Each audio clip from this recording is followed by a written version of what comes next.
ఇది నేనేదో మాట వరుసకు చెప్తున్నది కాదు. ఆత్మహత్యలు చేసుకున్నది బీసీ బిడ్డలు, తెలంగాణలో ముందుండి పోరాటం చేసింది బీసీ బిడ్డలు, ఉద్యోగాల్ని పణంగా పెట్టింది బీసీ బిడ్డలు. కానీ తెలంగాణ రాష్ట్రం వచ్చిన తర్వాత 2014లో ఇక అనుకున్నాం మా దశ తిరిగింది, మాకంతా కూడా బాగా జరుగుతాయని అనుకున్నాం. కానీ అధ్యక్ష, మిత్రులు వాళ్ళైనా వీళ్ళైనా మా పట్ల మేము ఏం పాపం చేసినామో ఏమో అధ్యక్ష మా బాధ. 2014లో ఈ తెలంగాణ రాష్ట్రం వచ్చిన తర్వాత ఎంబీసీ అనే కార్పొరేషన్ ఏర్పాటైంది అధ్యక్ష. Most backward class. ఇక మా సోదరులు వాళ్ళు కూడా అనుకోరు ఏంటంటే బీసీలలో ఇంకా మేము వెనకబడి ఉన్నాం కాబట్టి మన తెలంగాణ మనకు వచ్చింది, ఎంబీసీ అనే కార్పొరేషన్ ఏర్పాటయింది.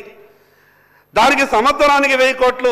మీరు హైదరాబాద్కి వస్తే కుల సంఘాలకు మీకు బిల్డింగులు ఇస్తాం, మీ భవిష్యత్తు బాగుంటుంది, మీ పిల్లలు హైదరాబాద్ చూడరా, ఎప్పటిదాకా జిల్లాలో ఉంటారంటే మేమంతా ఉరికురికి ఈ హైదరాబాద్కి వచ్చినాం అధ్యక్ష. హైదరాబాద్కి వచ్చే మీదే సంఘం, మీదే కుల సంఘం, ఇక మీకు 5 ఎకరాలు, ఇక మీకు 3 ఎకరాలు, ఇక మీకు 4 ఎకరాలు. ఇక మేము సంతోషపడ్డాం, జిల్లా ఏర్పాటాల్లోనే మాకు కుల సంఘాలు లేవు, ఇక హైదరాబాద్లో ఇచ్చారు, ఇక అయిపోయింది, మా బతుకులన్నీ బాగా అయిపోయినాయని ఇక మేము జిల్లాలకు పోయినాం.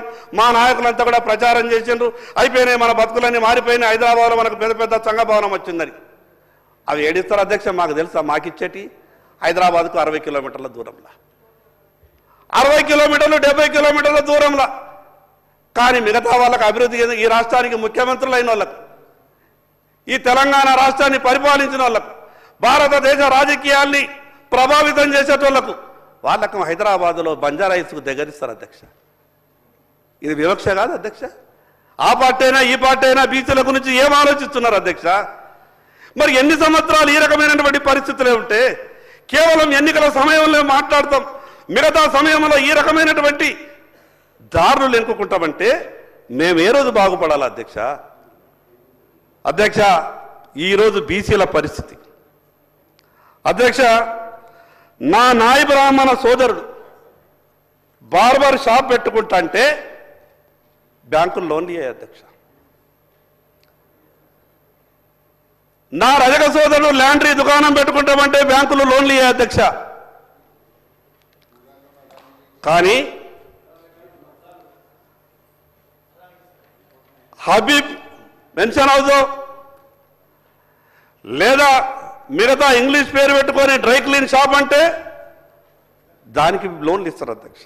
నేనేమంటున్నానంటే ఒక పక్క కుల వృత్తులను ఆదుకునే విధంగా ప్రభుత్వాలు చర్యలు తీసుకుంటాయి, మేము మీకు అండగా ఉంటాం, మీ అధైర్యపడద్దు, బీసీ కుల వృత్తులని ఆదుకునే బాధ్యత మాది అని గత ప్రభుత్వం మాట్లాడింది, ఈ ప్రభుత్వం కూడా మాట్లాడుతున్నది.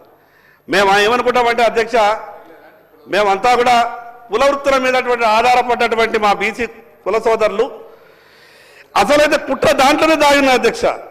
ఎప్పుడైతే కుల వృత్తులను ఆదుకుంటామని గొప్పగా చెప్పేటటువంటి ప్రయత్నం చేస్తున్నారో దాంట్లోనే అసలు కుట్ర ఉన్నది. 100 సంవత్సరాల నుండి మేము కుల వృత్తుల మీద ఆధారపడుతున్నాం.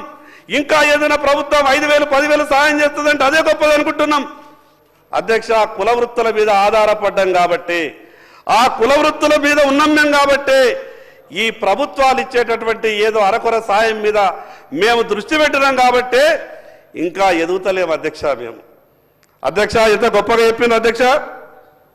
ఎందుకు ఇవ్వరు అధ్యక్ష? బీసీ ఎమ్మెల్యేలు కారా అధ్యక్ష? మరి ఈ 42, 46, 50% మాట అంటారు. నేను ఈరోజు ఉన్నటువంటి ప్రభుత్వం కాదు, గతంలో ఉన్నటువంటి ప్రభుత్వం కాదు, ప్రభుత్వాలు ఏవైనా సరే, ఈరోజు కాంగ్రెస్ ప్రభుత్వం ఉన్నది, రేపు ఇంకో పార్టీ ప్రభుత్వం వస్తుంది. ప్రభుత్వాలు ఏవైనా సరే ఈ శాసనసభలో మాట్లాడినటువంటి ప్రతి మాటకు విలువ ఉండాలా, ఈ శాసనసభలో చేసినటువంటి ప్రతి తీర్మానానికి ఒక విలువ ఉండాలా. కానీ ప్రభుత్వాలు ఏం ఆలోచిస్తున్నాయి అధ్యక్ష? తీర్మానం చేసి మేము చేతులు దులుపుకుంటామనే పరిస్థితికి ప్రభుత్వాలు ఆలోచిస్తున్నాయి. కానీ ఇది ఎట్లా సాధ్యమవుతుంది అధ్యక్ష? ఎవరు మమ్మల్ని కాపాడాలా? ఇక్కడ ఉన్నటువంటి ఈ ప్రభుత్వమే కదా, ఇచ్చిన మాట నిలబెట్టుకోవాల్సింది మీరే కదా. ఇంకో పక్క అధ్యక్ష, నేను ఈ మాట అంటే अकबरुद्दीन गाరు ఎక్కడ లేస్తారో అని భయం పడుతున్నది. अकबर भाई को मैं पहले बोल रहा हूं, भैया थोड़ा सा सुनिए, मैं जो बोल रहा हूं ये लगा दिए पंचायत, पहले हम परेशान हैं. ముందేమన్నారు అధ్యక్ష? బీసీలు ఏం మీరు గాబరా పడకుర్రి, ముస్లింలకు ఇస్తున్నటువంటి రిజర్వేషన్లు కేవలం అవి విద్య కొరకే, మీ రాజకీయాలలో వాళ్ళు ఏమి రారు, మీ దగ్గరికి దరిదాపులలో ఏముండరు, మిమ్మల్ని ముట్టరు పట్టరు, మీరెందుకు పరిశాన్ అవుతారంటే మేము అనుకున్నాం అట్లనే ఉంటుందేమో అనుకున్నాం. ఇక ఏమైందల్లా అధ్యక్ష ఇచ్చిన తర్వాత హైదరాబాద్లో బీసీ రిజర్వేషన్ ఉన్నటువంటి కార్పొరేటర్లు ఎవరైతున్నారో మీకు తెలుసు, మున్సిపాలిటీలో కౌన్సిలర్లు ఎవరైతారో తెలుసు. రిజర్వేషన్లు ఏమో బీసీలకు కూర్చుండేటోళ్ళేమో వేరే వాళ్ళు కుర్చీలో కూర్చుంటున్నారు.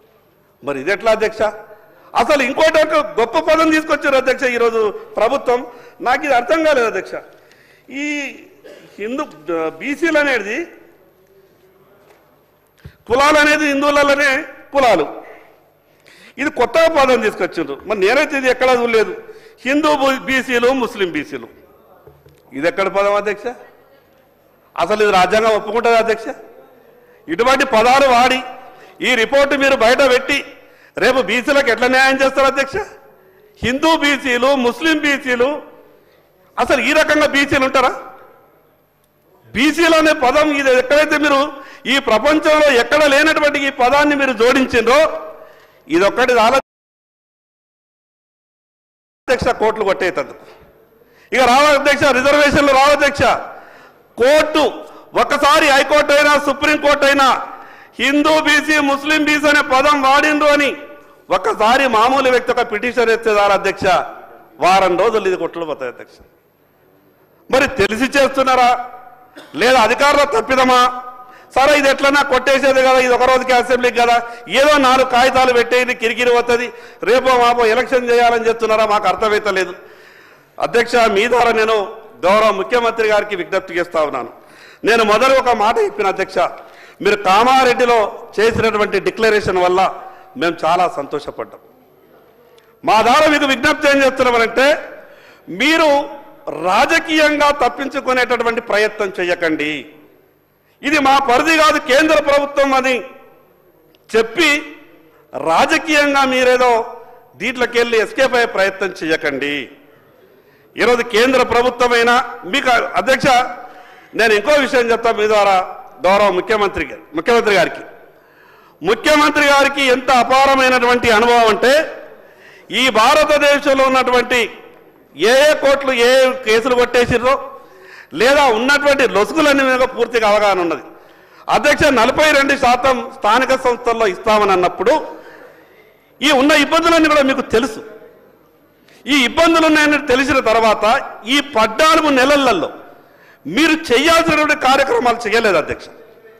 మీరు చేయాల్సినటువంటి కార్యక్రమాలు చేయని కారణంగా ఈరోజు స్థానిక సంస్థల పీరియడ్ అయిపోయింది, రేపో మాపో ఎన్నికలు. మీరు హడావిడి పడి ఈ రకమైనటువంటి తప్పుడు తడకలతోని నివేదిక తయారు చేస్తే దీన్ని కోర్టులు కొట్టేస్తాయి అధ్యక్ష.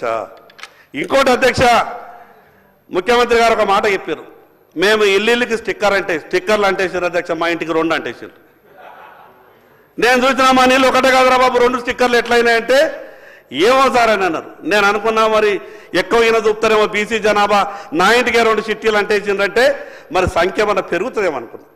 కానీ ప్రభుత్వం పెట్టేటువంటి ఈ నివేదిక చూస్తే ఏమైంది అధ్యక్ష, మా సంఖ్య అంతా తగ్గిపోయింది అధ్యక్ష. నాకు ఒకటి అర్థమైతలేదు, అగ్రవర్ణాలది దాంట్లో కూడా చాలా పేదలు ఉన్నారు అధ్యక్ష, వాళ్ళని ఆదుకోవాలా. చాలా పేదలు ఉన్నారు, వాళ్ళని దాంట్లో ఆదుకోవాలా. ప్రభాకర్ మీరు మాట్లాడండి. నేను ముందే అధ్యక్ష నేను సభ్యులందరూ కోరుతా ఉన్నా అంటే, 1931లో ఒక్కసారి కులకు సంబంధించిన ఒక సమాచారం సేకరణ, అది మన స్వతంత్రం రాకముందు దేశంలో మొట్టమొదటి రాష్ట్రం. ఇవల్ల ఒక కులానికి సంబంధించిన అన్ని రాష్ట్రంలో ఎవరెంత ఉన్నారు ఏందనే సమాచారాన్ని సేకరించినాం. దీనికి సంబంధించి నేను ముందు నుంచి కూడా సభలో కోరుతా ఉన్నా, ఏదైనా రోడ్ మ్యాప్ ఇవ్వడానికి మీరేం సజెషన్ చేస్తారో మీ పార్టీ తరఫున ఇవ్వండి. కానీ జనరల్ మొత్తం ప్రాసెస్ని క్రిటిసైజ్ చేసినట్టుగా ఇంటికి 2 స్టిక్కర్లు వేసి ఉంటే, ఒకవేళ అటువంటిది నిజమైతే డెఫినెట్లీ ఆ ఆఫీసర్ మీద యాక్షన్ తీసుకుంటాం. కానీ మేము ఎక్కడ కూడా అటువంటిది జరిగింది అనేటువంటి ప్రశ్న కొంతమంది పెద్దలు శ్రీనివాసరావు గారు చెప్పినట్టుగా మా ముఖ్యమంత్రి గారు ప్రకటనలు చెప్పారు. జిహెచ్ఎంసీకి కొంత సంబంధించి ఏం చెప్పంటావు అధ్యక్ష, కొంతమందికి ప్రభుత్వ ఉద్యోగులు అయితే కుక్కలు వదిలిపెట్టిన వాళ్ళు కూడా ఉన్నారు. కొంత నష్టం, రకరకాల వ్యక్తులు రకరకాల స్వచ్ఛంద సమాచారం ఇచ్చినటువంటి వాళ్ళని సేకరించడం. చాలా మంది ప్రముఖులు ఈ రాష్ట్రంలో ఆదర్శవంతం అనుకుంటే వాళ్ళు సమాచారం ఇవ్వలేదు అధ్యక్ష. కాబట్టి ఆ విషయాల దగ్గరికి ఎక్కడికి పోకుండా గౌరవ సభ్యుని నేనేం కోరుతున్నా అంటే, ఇది రేపు రాజకీయంగా, విద్యాపరంగా, ఉపాధి పరంగా సమాజంలో గౌరవంగా తలెత్తుకి తిరగడానికి సంబంధించి ఒక డాటా మంచి క్షేత్ర స్థాయిలో శాస్త్రీయ పద్ధతిలో అధికారులు చదువుకున్నటువంటి ఐఏఎస్ అధికారులు పర్యవేక్షణకు సంబంధించి బీహార్ వేరే రాష్ట్రంలో జరిగిన దానికంటే ఎక్కువ మార్పు చేసి నేను కూడా ప్రత్యక్ష సాక్షిని భాగస్వామిని అధ్యక్ష. నేను నా వర్గానికి న్యాయం వస్తే నేను మెత్తవలేదన్నా డెఫినెట్లీ మీరు తప్పకుండా గట్టిగా మాట్లాడతాం, జరిగినప్పుడు కూడా మాట్లాడతారంటే అవివేకంగా మారుతుంది.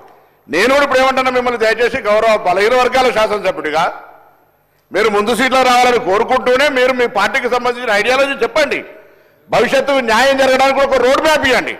ఇప్పుడున్న దాంట్లో పొరపాటు జరిగితే సరి చేయడానికి పెద్దలు గౌరవనీయులు మాజీ మంత్రి శ్రీనివాస్ యాదవ్ గారు అనుభవపూర్వకంగా ఇది ఇట్లా చేస్తే బాగుండేది ఒక సజెషన్ చేసినాడు. గవర్నమెంట్ దాన్ని ఏం చర్చ చేస్తే చేస్తుంది.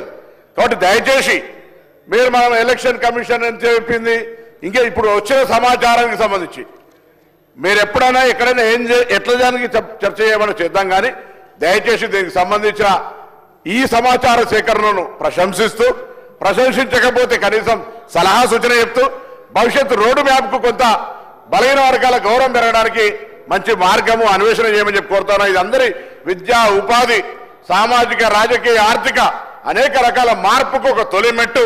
ఇవాళ నుంచి ప్రారంభమయ్యే ఈ మజిలీ ఈ యొక్క యాత్ర భవిష్యత్తులో చివరి బీసీ దాకా చేరడానికి మనమందరం ప్రజాప్రతినిధులుగా ఆ కార్యాచరణ తీసుకొని ఏ పార్టీలో ఉన్నా దానికి ఉపయోగపడే విధంగా మన యొక్క సలహా సూచన ఉండాలని ఆకాంక్షిస్తున్నారు అధ్యక్ష.